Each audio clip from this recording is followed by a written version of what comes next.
I feel more present and connected than I ever have in my life. I'm out walking my dogs. I love walking my dogs after work, and they love it too. But anyways, in this video I want to talk about consciousness and mosquito bites.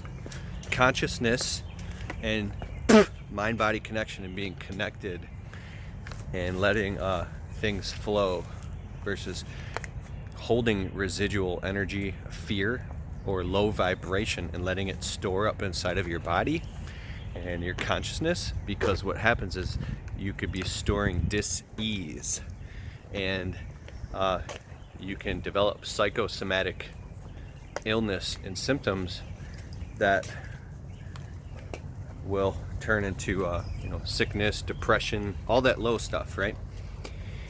And I'm learning that something has changed for me just in the past 6 months. I was able to release I had a hole in my personal boundary where guilt and shame would creep in around being a people pleaser. And it comes from fear of unlove all the way down to my childhood. Fears of abandonment and fears of unlove. I don't know exactly where it came from, but what it did for me, and I'm saying this, hopefully maybe it can create some value for you if you experience buildup of unconscious suffering and a lot of anxiety and things like that. I don't know what it is for you, but I can share my story. Is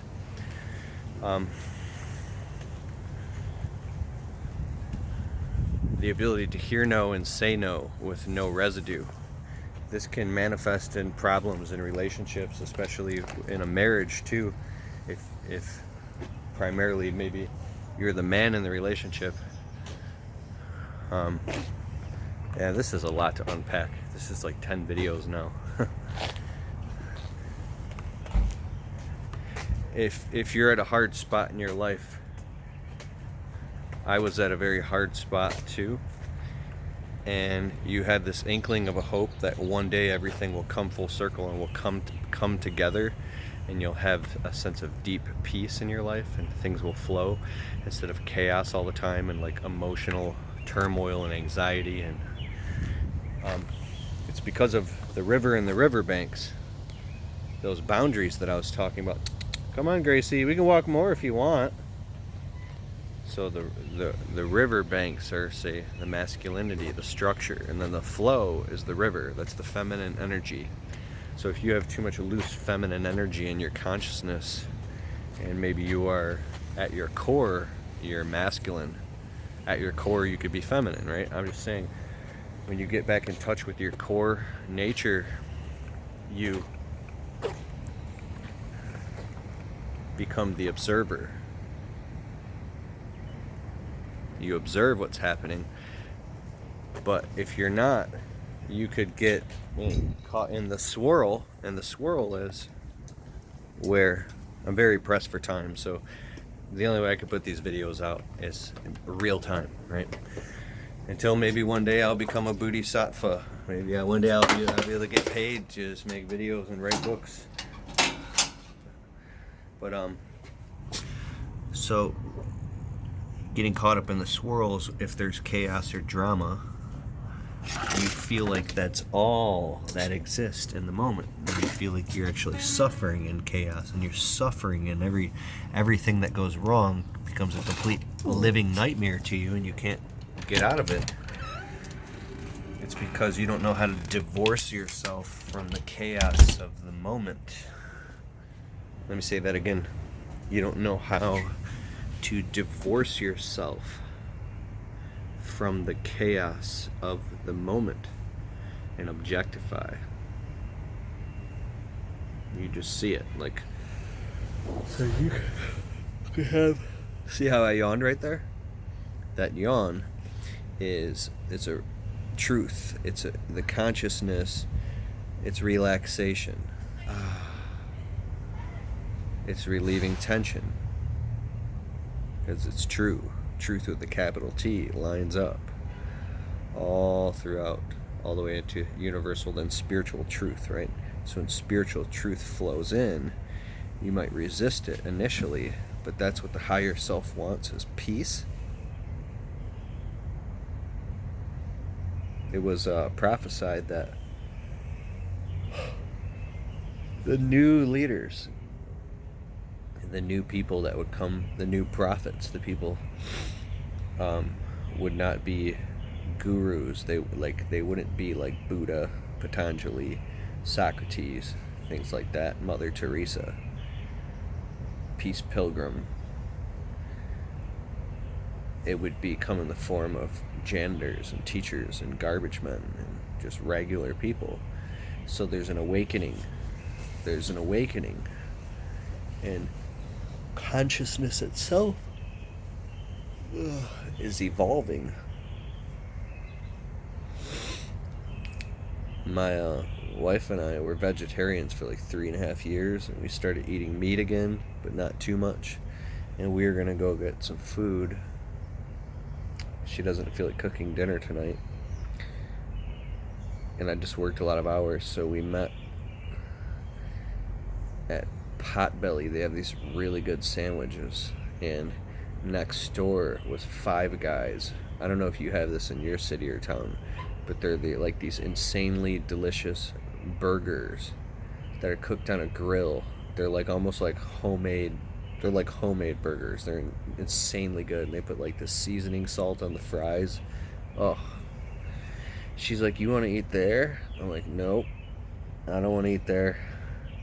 She's like, "Come on, we haven't ate there forever." I'm like, "All right, let's eat there." So I ate this terrible, delicious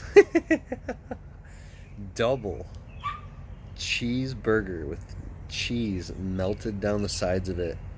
And I like the works on mine. It had like pickles and fried mushrooms and lettuce and tomato and onions and all that all grilled up. It was just melted on it with A1 sauce and its seasoning, salt, and then fries. And so that's probably why I'm wiped out. It was raining. It's been raining all for like a month straight here in Michigan. Shh, my dog barks constantly, dude. And what I'm learning how to do is become present with my own life. When you become present, Gracie, stop it. When you become present with your life, you can enjoy the now and be in the now and be present in the moment and stop cycling. Is that dog driving you nuts?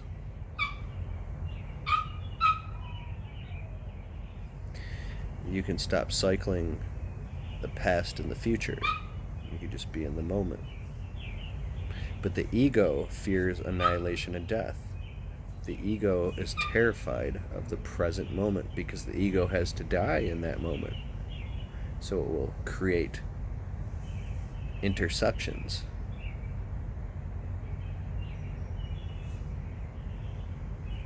But when you become the conscious observer, you become aware of the interceptions. And then you can spot them. Like the whack-a-mole game, it pops up and you hit it, then it pops up somewhere else and you hit it.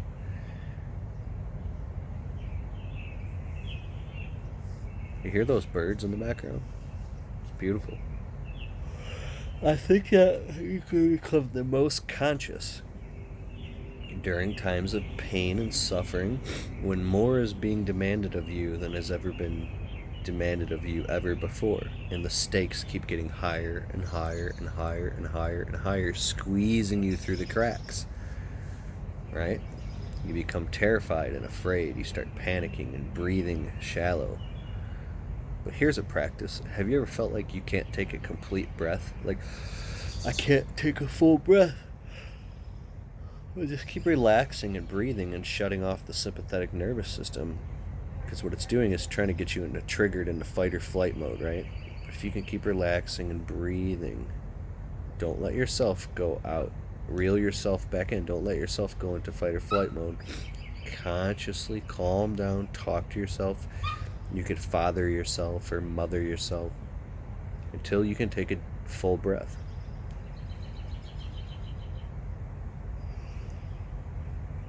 In the midst of chaos, even your own death.